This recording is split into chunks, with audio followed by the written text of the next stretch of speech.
E-commerce operators always want to create desire in the mind of their consumer to consider a product or a service. Mm-hmm. How do you create desire? That begs the question, what is desire? So through neuroscience, we understand that desire has 6 dimensions, right? And it's not that hard. It's related to the production of neurotransmitters in our brain. And the framework is trivially simple. We call them. You go back to your e-commerce site and you say, can my consumer who comes in be done in 3 steps? If so, you will find that those that quit a process or a transaction halfway and you're scratching your head and wondering why did they leave, you will be able to fix it. You will have consumers walk away completing a transaction. That is one lesson and a takeaway of a pragmatic application of neuroscience today. So instead of just glibly saying, I want to target all 25 to 35s, advertisers can intelligently ask and request and get a few details that morph that message in real time, that allow you to mass personalize based on the person. That is what I call approach number 1 in terms of getting that message to resonate. That's the overt. So on this episode of the 2x e-commerce podcast, we dive deep into the power of non-conscious consumer data and Gen AI and how applying neuroscience can directly grow your e-commerce business. This is the 2x e-commerce podcast, hosted by Kunle Campbell. Hey everyone, welcome to another insightful episode of the 2x e-commerce podcast. Today we're joined by Dr. A.K. Pradeep, a pioneering mind in the field of consumer neuroscience and AI. He's here to break down how understanding your customers' non-conscious desires can give your e-commerce brand an edge, from building instant connections to crafting messages that truly resonate. Dr. Pradeep will share practical science-backed strategies to boost conversions and grow customer loyalty, touching on everything from mass personalization to eliminating friction in the buying process. So if you're looking to increase the impact of your marketing or just get inside the mind of your customers, this episode is a must listen. And hey, if you've not already followed the podcast, take a moment to hit that follow button on your favorite platform. It helps us bring top tier guests and fresh strategies to help you keep growing. Let's jump right into it. Hello, Dr. Pradeep. Welcome to the 2x e-commerce podcast. Thank you very much. Really appreciate it. Kunle. Okay, I've read your background. I've skimmed through your book. I really love what I'm seeing there. But I would like you to share your background with the audience, particularly how you pioneered all that you're doing in neuroscience and AI. But let's get back to the precursor to what you're doing today. Lovely. So you want a background. So where Yes, shall please. I start? Should I start with the day my father met my mother? Maybe that's a little too back. Too back. So let me share with you that I got a PhD in engineering from Berkeley a long time ago. So the scientist, the G's, R&D. And then my first company that I built, Boardvantage, that was acquired by NASDAQ, taught me something very important. It was the world's first board portal to enable boards of directors to do their work. At the height of e-commerce and the internet, I created that. And I ran into an extraordinary learning. Boards of directors are extraordinarily accomplished individuals who have achieved a modicum of success and wealth in their lives, and therefore they don't tolerate any bit of nonsense. Zero tolerance for anything that appears a little difficult, anything that appears cumbersome, anything that doesn't work the first time the way it's supposed to. They will leave and they will never come back. So in building something for them, a piece of code or an infrastructure for them, I learned that incredible lesson. Now, what's fascinating, whatever it is that boards of directors adopted as, I will never come back to anything that's not perfect, the modern consumer today is like that. That consumer today on a website or an e-commerce portal, if they found anything remotely challenging, a little difficult, not quite what they thought it needed to be, they will leave and never come back. So I learned how the first impressions are the only impressions that matter. When I built my company that was then acquired by NASDAQ, the second company that I built was NeuroFocus because I ran into something interesting.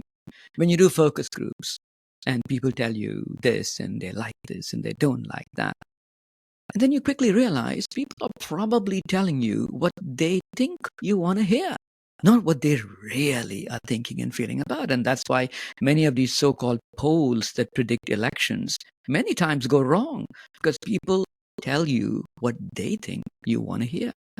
So I said, I don't want to suffer this loss of information. I want to measure it directly at the brain. So I launched a company that used dense array EEG to measure things directly at people's brains across the world. That company was subsequently acquired by Nielsen, and I wrote a book on called The Buying Brain, where I summarized all the learnings from neuroscience. And I built the company not just by myself, with some of the world's best minds in neuroscience, Professor Bob Knight of the University of California at Berkeley, Eric Kandel, the Nobel laureate, was on the advisory board, Earl Miller from MIT. So amazing, wonderful minds built the company. I was just happened to be there. And then I built another company on AI and wrote a book on AI and its application to marketing and everything. But even then, AI a few years ago, in 2019, was not the AI of today. So Gen AI showed up with its incredible power. And sometimes it appeared that we were blown away by the power, that we felt that whatever we learned the hard way is no longer needed. And that is a sort of intellectual arrogance, which I look down upon. Why? Because neuroscientists, market researchers, consumer psychologists have spent decades doing experiments, learning so many things. And it appeared that a more useful thing to do would be to humbly integrate all of those lessons into Gen AI. So Gen AI can benefit from all of the work in neuroscience, market research, consumer psychology, all of that. Nobody seemed to be doing that.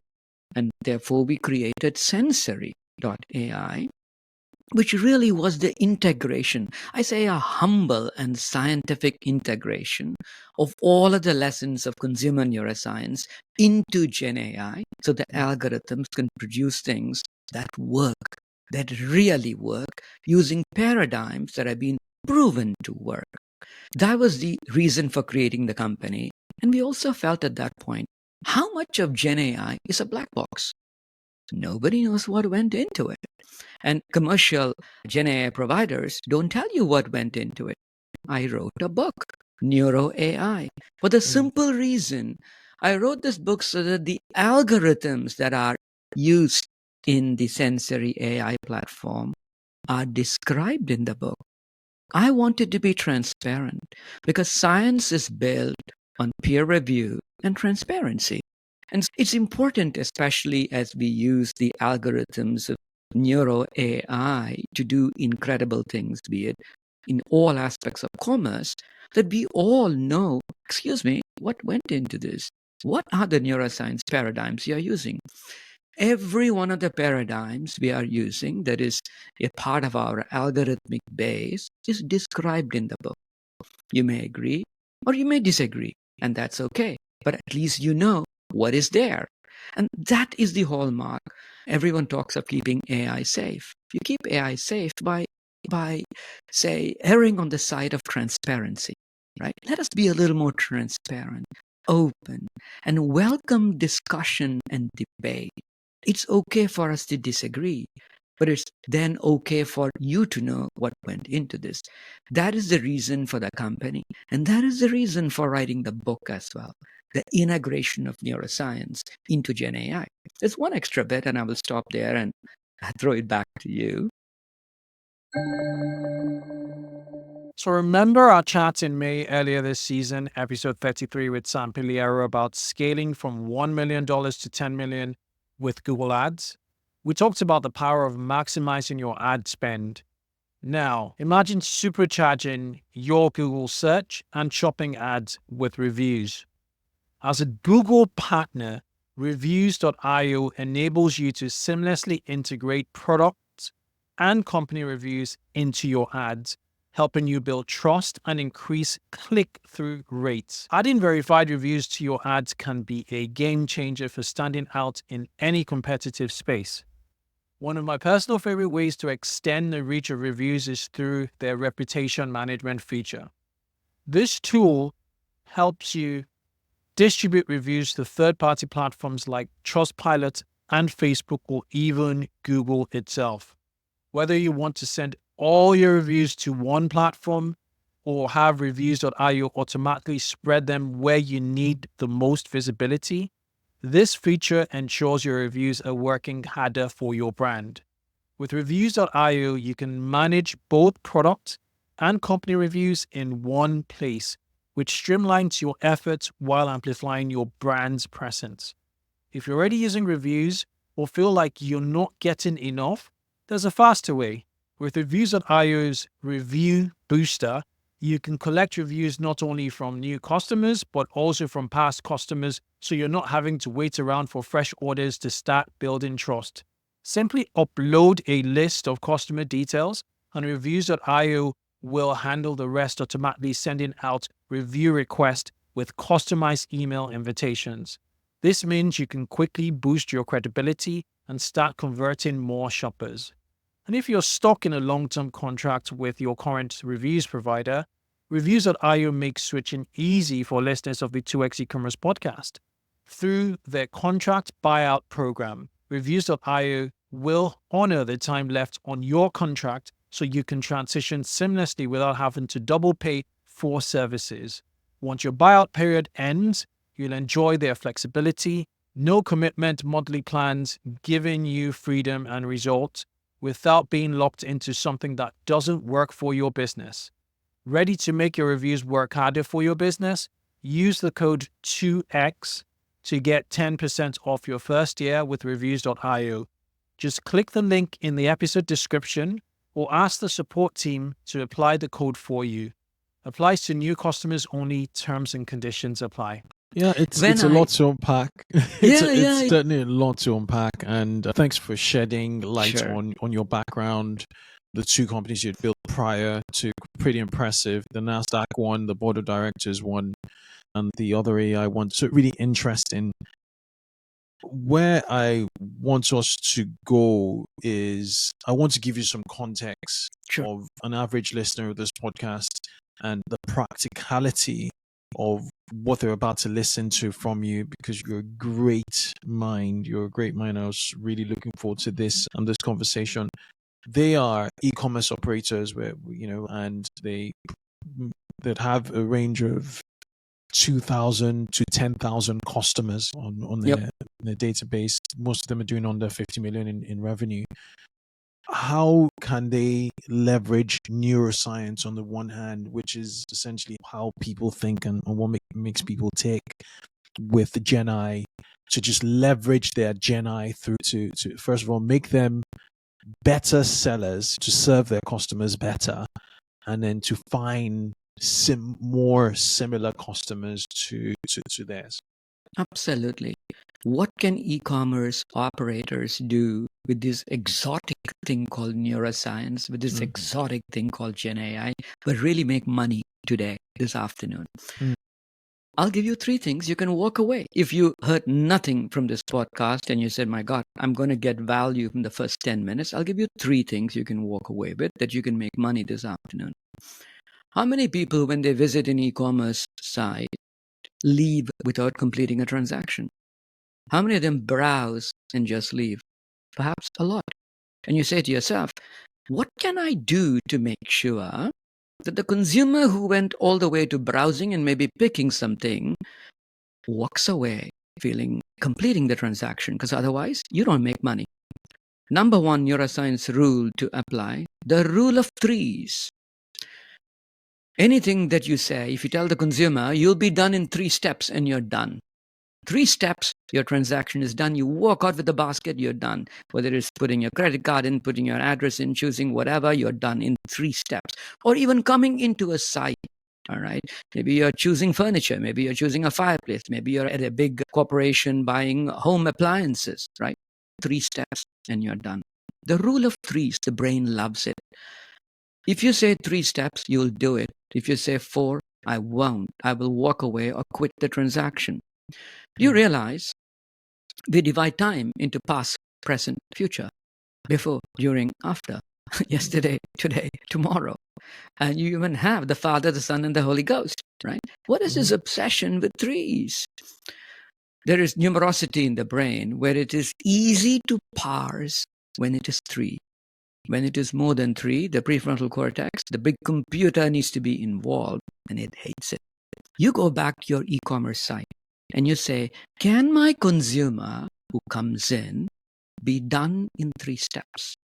If so, you will find that those that quit a process or a transaction halfway and you're scratching your head and wondering why did they leave, you will be able to fix it. You will have consumers walk away completing a transaction. That is one lesson and a takeaway of a pragmatic application of neuroscience today. I'll give you the second one. It doesn't matter how much you lusted after the product. When you buy it and you put your credit card in, and it's going to take money from either your bank account or your credit card, you're paying. There's a part of the brain called the insula that fires, and you have pain. The very consumer you wanted to delight at your e-commerce website weeps when money leaves their credit card. It doesn't matter what good and how good the product was. They just weep. It's a fundamental question. How do I make my consumer have pleasure at the point of purchase? Not just the pleasure of getting what they want, but pleasure at the point of purchase. And the answer is fundamentally simple. An act of charity at the point of purchase done by the entity selling, not the buyer. Don't ask the buyer, would you like to contribute 10 cents to save the whales? And they will say, no, I hate the whales, all right? Then they'll walk away. Instead, if you said, on behalf of you, Mr. or Miss Consumer, I'm donating 0.0001 cent to help the victims of the cyclone or to help the victims of something. That small act of charity at the point of purchase produces pleasure that eliminates the pain of purchase. So today, in your e-commerce site, you ask yourself, my God, do I give my consumer the pleasure of purchase, or do I let them experience the pain? Lesson number 2. One more lesson, and then we are done with the 3 free lessons for the day. Yeah. The third one. Going by the rule of 3s, by the way. Absolutely. All right. It's called the category busting metric. On your e-commerce site, you probably sell 10,000 products, right? Now, the consumer's brain looks for a single number that allows it to separate products in a category. So, for instance, in the world of cameras, it's megapixels. Whether you like it or not, the consumer says, how many megapixels is that? They forget almost everything else, every other improvement. In the world of computers, it's gigahertz. In the world of colas, it's calories. Coke Zero is 0 calories. Diet Coke is 1 calorie. By the time you open the can of Coke and pour it into a glass and put a few ice cubes and you take it to your mouth, you've spent that 1 calorie. Yet the consumer will say, I want 0 calories. In the world of chocolates, it's the amount of cacao. I always tell my consumers, your consumer's brain is looking for a single number. Yeah. If you give it, they will understand it. If not, they will use a number. That number is called price. If you don't want your consumers to compete on price, give them a category busting metric. So your listeners who are e-commerce operators, at the end of this podcast, they can say to themselves, my God, do I complete my transaction in 3 steps? Am I done there? Have I given my consumer a way to experience the pleasure of purchase? And have I given my consumer a category busting metric that allows them to separate things in a category? There are many more lessons, but these are very pragmatic and things you can go back to your e-commerce site today and say, my God, can I make it out? Dr. Pradeep, I think we're done with the interview. Value, listen, mic drop moment, but yeah, we continue. All right. Okay. So thank you so much for bringing those three concepts: rule of threes, converting pain to pleasure, so doing something to make them feel good at the point of purchase, and then just defining a category bursting metric, which will essentially leverage or sway them off just looking at things from a price perspective, which makes a ton of sense. Right. So with consumers seeing thousands of ads every day, why do you think most brands are failing to make meaningful connections with their audiences? What a good question. Consumers are seeing thousands of ads, thousands of messages, and brands fail to connect. Why? 95% of consumer decisions are made in the non-conscious. 95%, right? If you do not speak to the non-conscious mind of the consumer, and you're speaking to the conscious mind, you're only speaking to the 5% that makes decisions. And that is why brands fail. They speak to the conscious mind of the consumer. How do you speak to the non-conscious mind? So you have to understand what is the data being processed by the non-conscious mind of the consumer. So for instance, as I'm talking to you, your conscious mind is looking at the words or is hearing my words, parsing the meaning. Your non-conscious mind is not looking at the words, but is looking at where I pause, where I laugh, where I seem to think a little bit, where I struggle a little bit, right? Where I raise my voice, where I lower it. A million variables are passed by a non-conscious mind, and it is not just the conscious set of connections that you get. It's a completely different set of connections. So that begs the question, how does one understand the vast non-conscious data that the human mind parses and consumes?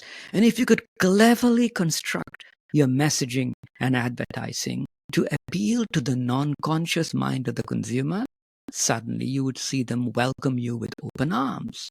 That begs the question, what is the vast lake of non-conscious data that you can use to either create the messaging or understand the consumer? There are only three streams of non-conscious data. Number one, music. As you are working, and maybe some people are listening to this podcast as you're working out, right? So as you're consciously doing something, your brain parses music. The vast non-conscious mind, the 95% of your mind, parses music, right?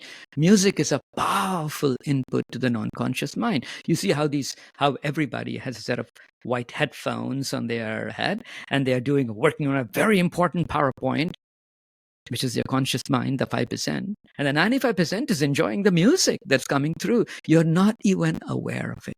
The first input to that non-conscious data lake is the vast streams of music and lyrics and words that go with it.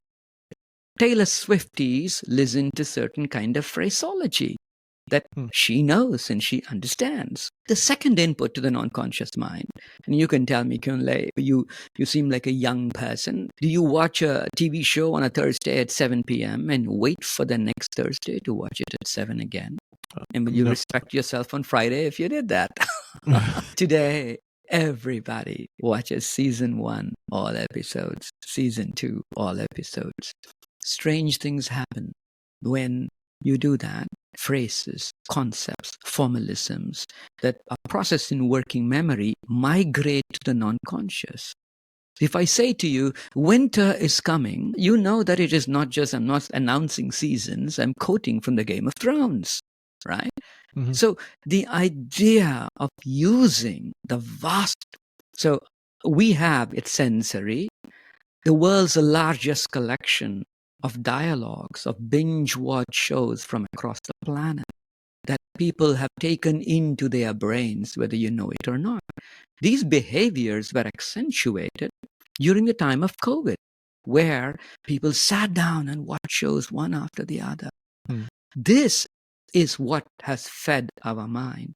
So you want to do consumer research, you look at the lyrics of songs, you look at the dialogues of binge watch TV shows, you look at the dialogues of movies, and therein lie the wants, the needs, the desires, the anxieties, the fears that form the component of the right kind of messaging, the right kind of innovation, the right kind of persuasive approaches to inviting the consumer to consider your product. Then the consumer says, I feel like you're speaking to something in me directly. You really understand what went into me. And that is the power of using non-conscious data and using the power of the non-conscious in talking to the consumer. Because their decisions, 95% are in the non-conscious. So you're saying you tap into cues, into phrases, into almost popular culture that not just creates affinity, but taps into a specific emotion, to a specific frequency. So if you're trying to spark, say, luxury, you pick up, you align with something in popular culture, or phrases in popular culture that depicts luxury, and then they just get it. Exactly. So do you apply this in your social media, in your communications? What's a practicality? The practical application is every message an e-commerce operator puts out on their site or their products or their social or whatever it is that is a consumer touch point. You have 1 millisecond for the consumer to look at it and connect with it and find relevancy and meaning in it.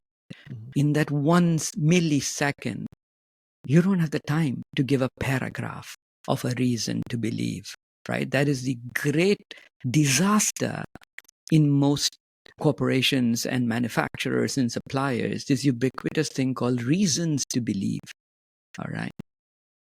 Our consumers looking for reason to connect, they just want to connect and find that moment of extreme relevance and connection. And so this is what you use if you're an e-commerce operator. All of the messaging on your site is based on messaging from the non-conscious. Then the consumer's brain connects with you immediately, right? It's a very powerful way. I never advocate mining social media. I don't, right? To me, what people say on social media is usually for the consumption of other people. They're not really saying what they think. They are projecting a persona of themselves and are selectively saying things and doing things that build their persona on social media.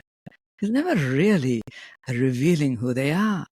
So it is what I call exquisite mining in the wrong places. Don't look for water in a desert. You're not going to find it. So we look at messaging that is crafted from the non-conscious. There is one other thing that I talk about in the book, and that is the notion of desire, right? E-commerce operators like your listeners always want to create desire in the mind of their consumer to consider a project or to consider a product or a service. How do you create desire? That begs the question, what is desire? So through neuroscience, we understand that desire has 6 dimensions. Right? And it's not that hard. It's related to the production of neurotransmitters in our brain.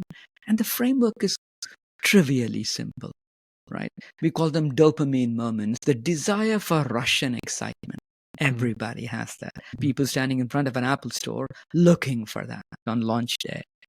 Then there's serotonin moments, the desire for familiarity and comfort. Like a soup on a cold day, a sweater you've worn for a little while. That's comforting. And we do desire that as well. And the notion of desire for trust in an uncertain world. You do a podcast and you want to get people that have reputations. So your clients and listeners trust the voices and the opinions that come across. Trust is important. We call them oxytocin moments. So it is a rush of novelty, familiarity and comfort, trust, and then you have cognitive fluency. It must be easy. If anything that I'm saying is goofy with brain part this and brain part Y, your listeners will give up in 5 minutes saying, my God, I don't know what to do with it. It must be easy. Cognitive fluency. Then there's the notion of tribalism. And I see you talk about that. You want this to be relevant to a sense of belonging to people who listen to you, retailers, e-commerce, site operators. That sense of belonging, it pertains to my community and me, right? And the last element of desire is the notion of self-worth. Did you feel wonderful that you knew something and you felt a little more enlightened today as a result of this podcast and this interview than you did yesterday? Those are the elements of desire. If on your e-commerce sites, every line, if you have created the desire, people will come there, they will stay there, they will buy more, pay a premium, and buy faster. And your basket size will increase. That's really what you want your consumer to do as an e-commerce operator. So using the desire framework and crafting every piece of messaging, every image to work with it is powerful. So what at Sensory, our algorithms automatically score every copy, every piece, sentence and image on the scale of desire, rank them, and for anything that is performing poorly, automatically rewrite them. So technology, the neuroscience-powered Gen AI has come this long way where you are able to evaluate and quantify the amount of desire created and also be able to rewrite it and create the desire you want. These things can immediately accelerate the scale of commerce on an e-commerce site. Really interesting. Do you want to give an example of how like major brands like maybe Nike or Unilever are essentially using non-conscious consumer data to really cut through the noise? Yeah. Most of my clients, they're all the usual gang of big corporations that have global brands. And almost every one of them is very cautious about what we call consumer data, that they don't want to take anything that consumers write and look through them, etc. So instead of looking at the outputs of human beings in social media, where one, the data is questionable, two, the data is private, and you run into regulations one way or the other. So a lot of the large corporations said, listen, why are we wasting our time looking at one, data that is private? Two, data that is a bit questionable because it is a persona, a projected avatar and persona of a person that is not truly who they are. Instead of looking at the outputs of human beings that are private and questionable, why not look at the things that people enjoy and consume? When we understand the important things that people enjoy and consume, that literally goes into making who they are, we get a better understanding of who they are, what they need, and what they struggle with. And therefore, our innovations, our messaging can speak in a powerful way without violating privacy, without violating any regulatory guidelines, and at the same time, get at the core truth of what made us. Look at great chefs in restaurants. They always make a claim that it's not our recipe that is particularly great. We choose the best ingredients.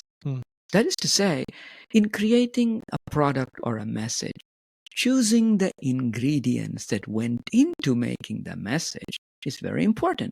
And we believe the ingredients that form the non-conscious makeup of the human mind become the best ingredients because that's where consumer decisions are.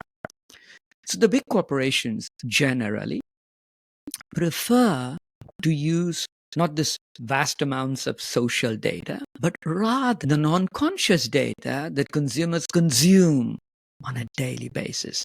And those become the building blocks of innovations and product messaging. Yeah. Okay. So these building blocks, we talk about the non-conscious mind.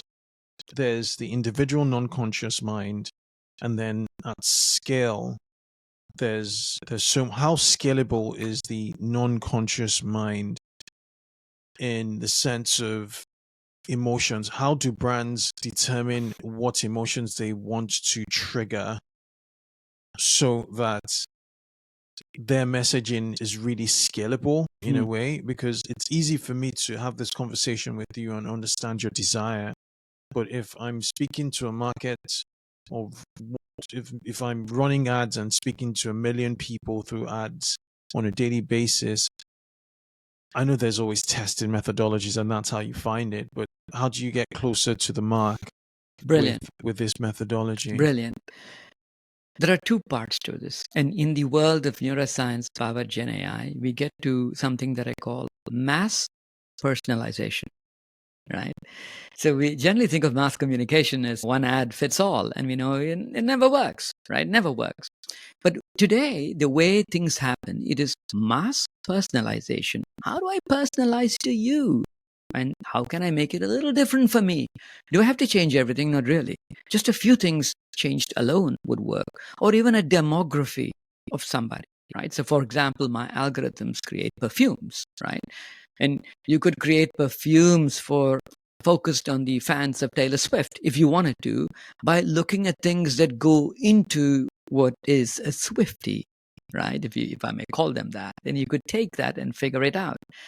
Now, coming back to how do you create mass personalization? It is by understanding, and one of the building blocks in my company that I talk about in the book is what we call memory structures, right? What are memory structures? I may not have been to your home, Kunle, but I know probably your home has maybe a kitchen, maybe a dining room, and maybe a bathroom at minimum, right? It's a fair assumption. There's an architecture of a home that has some things in common. Similarly, the architecture of human memory also has similar structures. There is episodic memory, procedural memory, temporal memory. We all have. And so for a given group, you very quickly find that there are events, there are rituals, there are occasions, there are locations that are meaningful.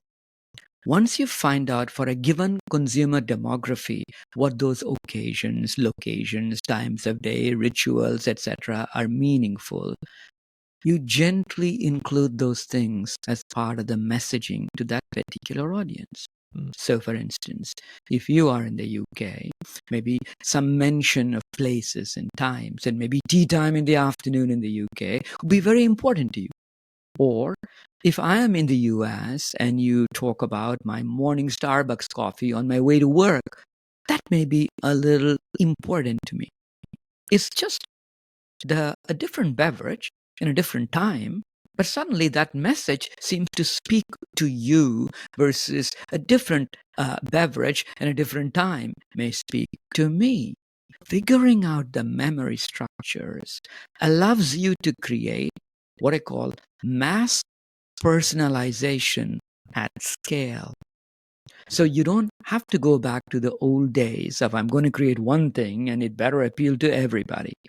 No, I don't want that. I want messages crafted for me to speak to me, to who I am, and messages crafted for you to speak to you. That is, in a way, we want to eliminate the colonialism in messaging. The old colonialism was, hey, everything is made here and it will spread across the rest of the world and it should just be fine. It should work for everybody. And we said, no, that's not how it's going to work, right? We're going to be recognized for who we are individually. And if you really care about working with me, and this is particularly true for your e-commerce operators, many times than not, you may know your consumer. They may have a membership with you. They may have a login and ID with you. You may know something about them.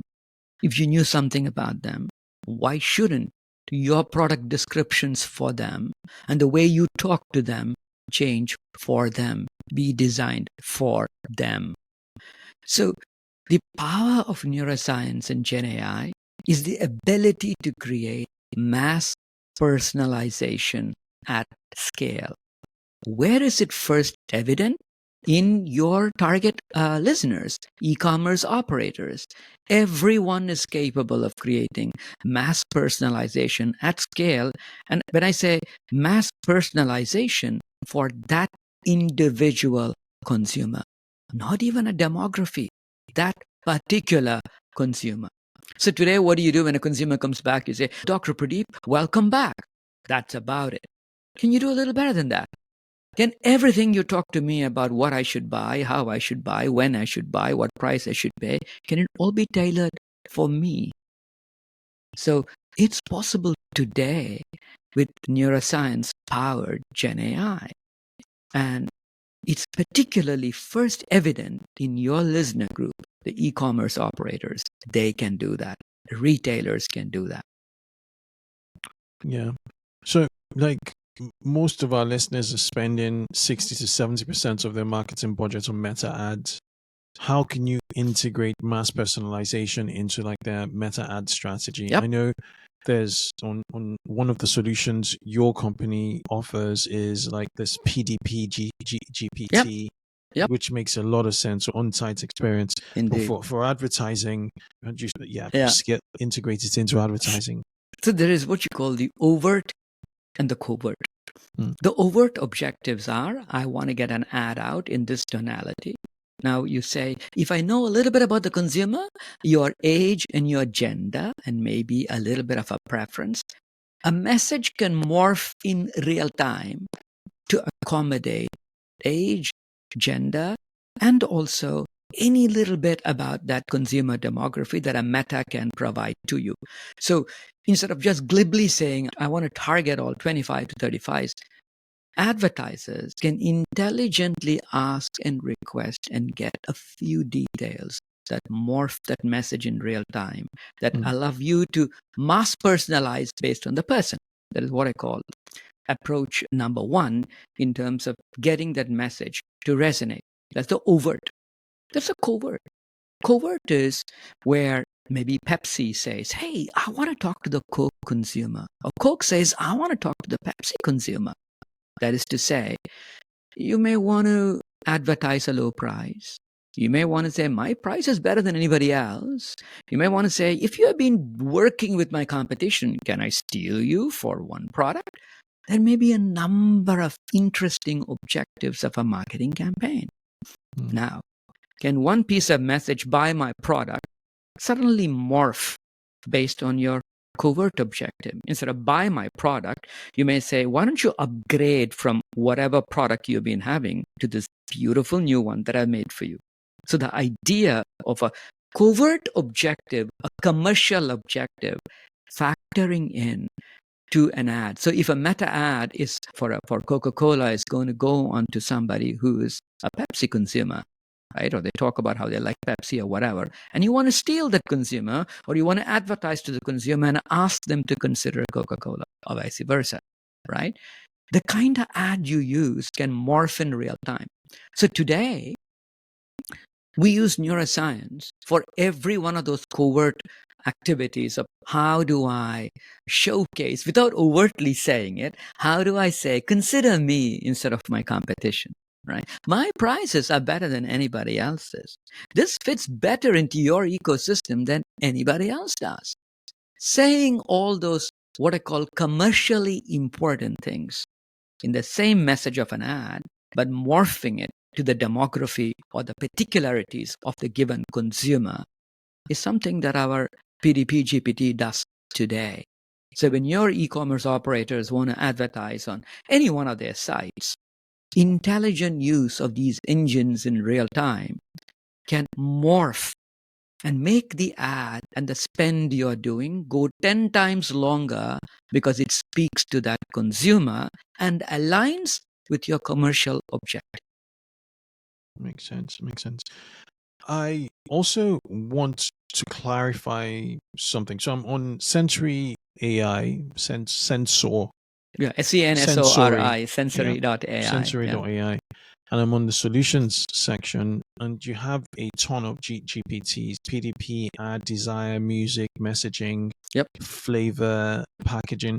So do you sell this? Do you sell these GPTs? Do you license this GPTs? Yeah, the platform is licensed, right? The platform is licensed. So it's sometimes people buy or license the platform and use it. Sometimes people use the platform as a service. That is to say, they say, hey, I want to do this, but I don't have the time to go use the platform. Can you leverage the platform and provide it as a service? So we license the platform. We also sell the platform as a service. And does this sit on OpenAI engine, or? We use a number of Gen AI engines underneath. So the way you think about it, it is neuroscience, consumer understanding, all of those are front-ended. And we use any of the necessary Gen AI engines to do some of the nitty-gritty of the work and provide the bulk of it. Okay. And is it self-serve, or do you have an agency behind you? No, we are a company that is entirely self-serve. There is no other agency behind, but we ourselves provide, as I said, both the platform and the service that goes with it. Okay. Makes sense. Makes a lot of sense. I just wanted to clarify. So for listeners of this, if you do go to the website, sensory.ai, you will see under the solutions tab lots of GPTs that can potentially help your brand, and you could reach out to Dr. Pradeep to see how they can essentially bolster your brand with their brand GPT, or bolster your PDP with their PDP GPT. Very interesting to get your feedback. Okay, on a final note, for an e-commerce brand doing under, say, 50 million in revenue, what's one practical step they can take today to start integrating non-conscious data into their marketing? I think the first step would be to perhaps reach out to us, because we have the world's largest stores of non-conscious data collected on a weekly basis. So whether your product works in Thailand or in China or in Japan or in the UK, and you have global things, we have the world's largest reserves of non-conscious data, and nobody has it. So please don't try to collect it. You'll be wasting your time. If there is one thing they can and should think about and use, and whether they use our company or not, however you want to think about it, please consider desire that we talk about, right? There is so much boring content on the web and on e-commerce sites that turns off consumers. Please use desire. Use the rule of threes that I talked about to you, all right? Find that category busting metric that will work for you. And you will suddenly find a lot of things happen. Of course, we work with companies to spiff up every aspect of it to result in commerce. But if you said, listen, I want to do this myself, get a copy of the book and you sit down and you do a little bit of thinking, you'll be self-sufficient. You don't need anybody. You don't need a platform. You could get most of it done. Of course, we are always there. We always welcome business. Who does not? We'd be happy to work with anyone that wants to move the ball forward. But if you want to be self-reliant, get a copy of the book. And if you just did these three, the rule of threes, the category busting metric, and creating desire, you'll be a good chunk on the way to generating real dollars. It is not, what I'm talking about is not things that will yield fruit someday. I'm talking of yielding fruit later this afternoon. Okay, so folks, first of all, thank you, Dr. Pradeep, for just being so benevolent with your knowledge and wisdom here with neuroscience and Gen AI, or an AI in general. For those of you listening, his book is Neuro AI: Winning the Minds of Consumers with Neuroscience Powered Gen AI. It's a first edition. It's out on all major places you get your books on. I'm looking at it on Amazon now. You can get it on Amazon, or just head over to the website sensory.ai. I'll link to it in the show notes. Dr. Pradeep, it's been an absolute pleasure having you, and thank you for coming on the 2x e-commerce podcast. My pleasure. And I wish all of your listeners great luck in growing your business. And I see the book E-commerce Growth Strategy. They should buy that one as well and go with it. Thank you so much. Cheers. Cheers. Thank you for tuning in to this episode of the 2x E-commerce podcast. I hope you found our conversation with Dr. A.K. Pradeep enlightening and full of ideas and insights to bring neuroscience into your e-commerce strategy.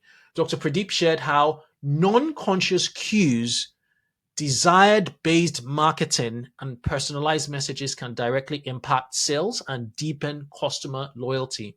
If you enjoyed today's episode, please subscribe on your preferred platform and consider leaving us a review. It really supports the show and helps us bring even more expert insights. Don't forget to share this episode with fellow entrepreneurs looking to elevate their brands, keep pushing the boundaries on what's possible in e-commerce. Until the next time, folks, thank you for listening.